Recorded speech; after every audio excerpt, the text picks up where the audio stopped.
అన్ని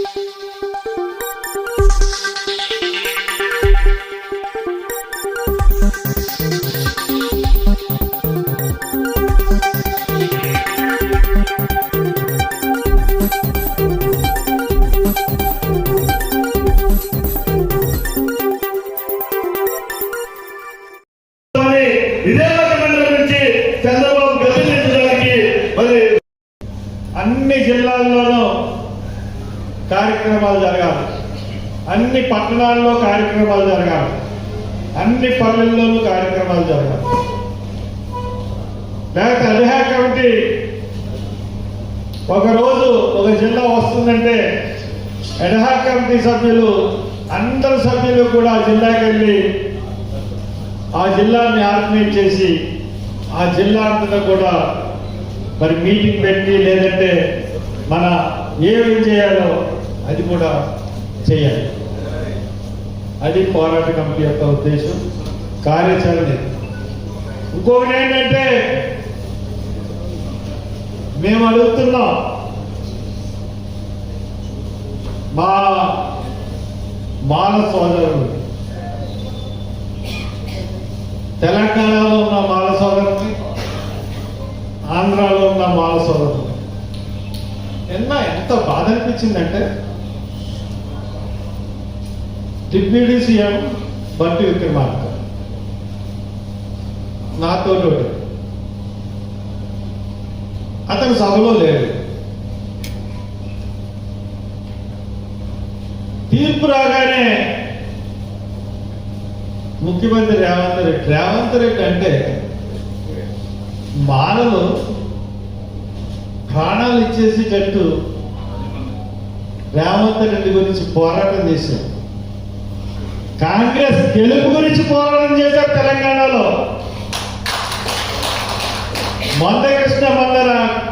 మందకృష్ణ నాయకత్వంలో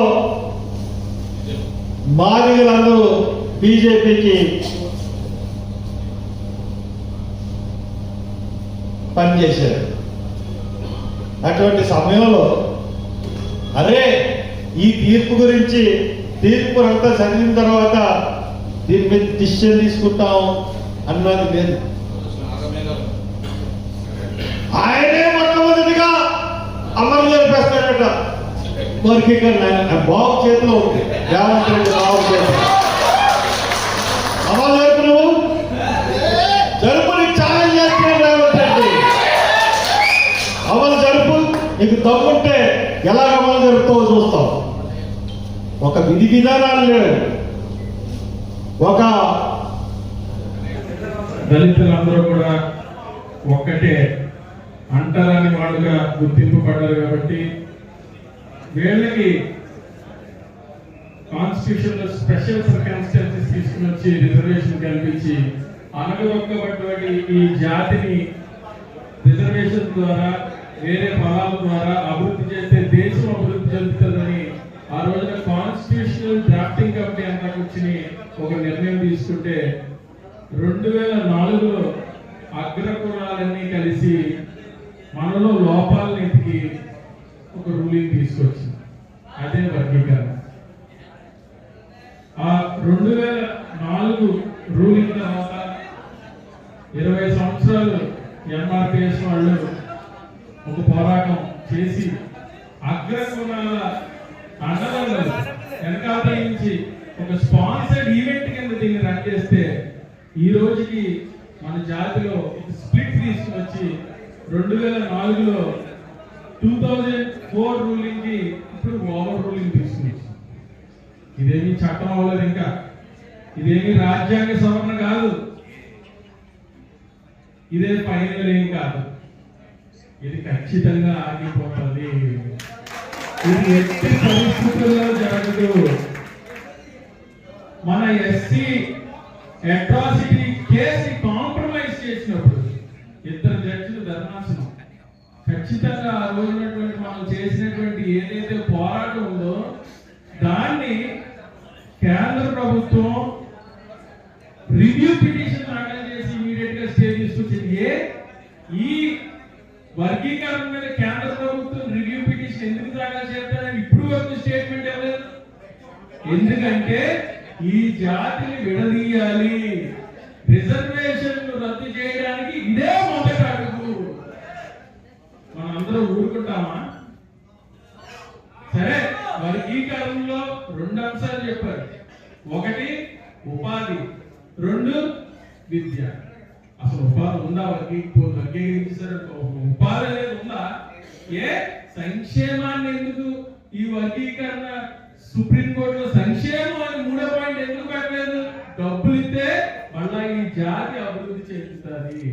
ఇది ఒక కుట్ర. మీకు అర్థం కావట్లేదా? ఇది ఖచ్చితమైనటువంటి కుట్ర. మందకృష్ణ మాదిక్ గారు, మీరు 20 సంవత్సరాలు పోరాటం చేశారు, ఏం సాధించారు? మాదిగల్ని ఎస్సీ ఏ కేటగిరీలో పెట్టలేదే, బి కేటగిరీలో పెట్టారు. మాలాన్ని సి కేటగిరీలో పెట్టారు. ఆర్యాంధ్రాన్ని డి కేటగిరీలో పెట్టారు. అసలు ఏ పోరాటం లేకుండా ఇంట్లో ఉన్నటువంటి రెల్లిని తీసుకొచ్చి ఏ కేటగిరీలో పెట్టారు? దీనివల్ల మీరు ఏం సాధించారు? ఇది చాలా ఇది మీ పెద్దలందరూ కూడా, ఎందుకంటే ఇది too early to be frank. Highest ధర్మాసనం, సుప్రీంకోర్టు ధర్మాసనం ఒక్కసారిగా దీని మీద స్టేట్మెంట్ ఇచ్చి ఒక జడ్జిమెంట్ ప్రకటించేటప్పటికి హర్ష్ కుమార్ గారు లాంటి సీనియర్ కి ఈ పాయింట్ అర్థమైంది కాబట్టి ఇమీడియట్ గా స్పందించారు. కానీ ఈ రోజు కూడా మన న్యాయవాదులు కానీ దేశవ్యాప్తంగా ఉన్నటువంటి మన రాజ్యాంగం అంబేద్కర్ రాసింది ఖచ్చితంగా చంద్రబాబు నాయుడా ఈ కులంలో పుట్టాలని ఎవరన్నా అనుకుంటారండి? ఎస్సీల కులంలో పుట్టాలని ఎవరన్నా అనుకుంటారండి? అన్న గొప్ప మనిషి చంద్రబాబు నాయుడు గారు. చంద్రబాబు నాయుడు గారిని ఎలా నేస్తారు మీరు? ఆయన 4 నెలల కింద ఏప్రిల్లోనే చెప్పాడు, జగన్ తీసేసిన స్కీములన్నీ ప్రవేశించడం, మనకు రావాల్సిన సీట్లు ఏదైతే ఉన్నాయో ఒక్కొక్క మెడికల్ కాలేజీలో సెంట్రల్ రిజర్వేషన్స్ కింద 18 తీసేస్తే ఇంకా 130 సీట్లు ఉంటే మేనేజ్మెంట్ పేరుతో సెల్ఫ్ ఫైనాన్స్ తోట అని చెప్పి అమ్మేసుకుని తగిన 65 సీట్లలోనే రిజర్వేషన్ అమలు చేస్తే రాజకీయ మీటింగ్ కి వెళ్ళనివ్వమని మేము వెళ్ళమని ప్రమాణం చేస్తున్నాం.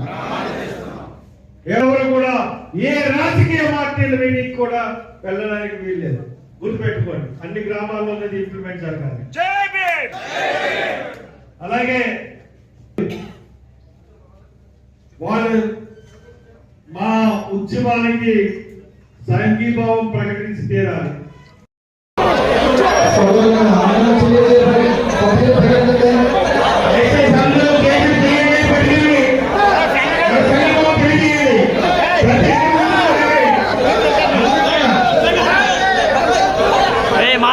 మాతా